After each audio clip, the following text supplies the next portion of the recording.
He stared just a little too long, and I knew something was very wrong. It was late, maybe 1 a.m. I was walking home from my friend Sarah's place, a route I'd taken 100 times before. The streetlights cast these sickly yellow pools on the pavement, leaving everything else in deep shadow. The air was thick and humid, that pre-storm kind of oppressive heat that makes your skin crawl. I saw him maybe half a block ahead, just standing under a streetlight, facing away from me.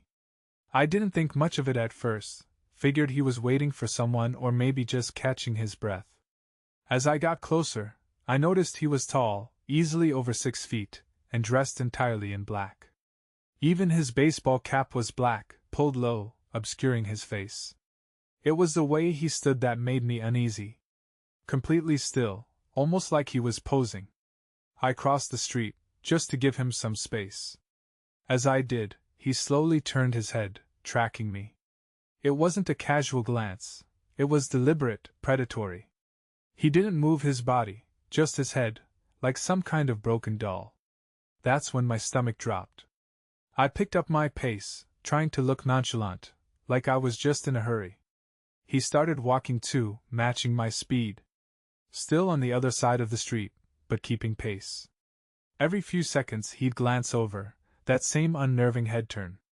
My heart was hammering against my ribs. I told myself I was being paranoid, that he was probably just going the same direction. But there was something in his posture, in the way he moved, that screamed danger. I decided to turn onto a side street. It was darker, quieter, but it would lead me to a busier road. He turned too. Okay, not a coincidence. I started to run. I didn't look back, just sprinted as fast as I could, my lungs burning, the sound of my own footsteps echoing in the empty street. I could hear his footsteps behind me, heavier, slower, but still there. He was still following. I reached the main road and didn't stop. I ran right into the middle of the traffic, cars honking, brakes screeching. I didn't care. I ran onto the sidewalk on the other side and kept going, not daring to slow down. Finally, I risked a glance back. He was standing on the corner, under a streetlight, watching me. He didn't try to cross the street. He just stood there, a dark silhouette against the yellow light, and stared. I kept running until I reached a 24-hour diner, the neon sign a beacon of safety.